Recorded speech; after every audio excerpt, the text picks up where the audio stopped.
The Labour Party will turn more eurosceptic in the next decade, the General Secretary of the Labour Leave campaign has claimed in an exclusive interview with Express. Jeremy Corbyn, as well as Brexit, were key reasons for the Labour Party's dismal performance at the December 12 general election, the Diagnosis of Defeat report found. More than half of the defectors, three-quarters of whom chose the Conservative Party, said that Labour would need to change very significantly before they would return to the fold. The report published earlier this year was written by Lord Ashcroft and was based on a poll of more than 10,000 voters as well as focus groups in traditional Labour heartlands that turned blue.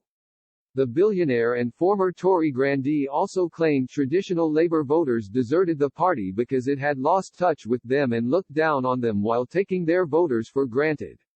The Brexit position the party eventually settled on, that Labour would support a second referendum between Remain and a renegotiated deal, was also largely unsuccessful, not least since it was largely seen as the party shifting towards a more pro-EU position. However, in an exclusive interview with Express, Ashford councillor and General Secretary of the Labour Leave campaign Brendan Chilton argued the Labour Party will turn more eurosceptic once Britain leaves the bloc for good. He explained, "We are going to be in a position where we can do all sorts of things outside the EU that we couldn't do while we were in.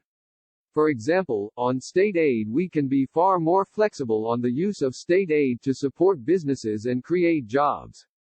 The Labour Party has an historical mission to create full employment, and if you use the levers of the state and spend it and borrow it to do that, it would be brilliant." On immigration, the Labour Party has said on many occasions that it believes in a free, fair and open immigration system.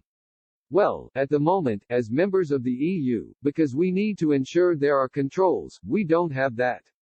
We discriminate against Commonwealth countries and non-EU countries. That's wrong. As we open up and we become a much more diverse country, you'll have more people coming from different parts of the world.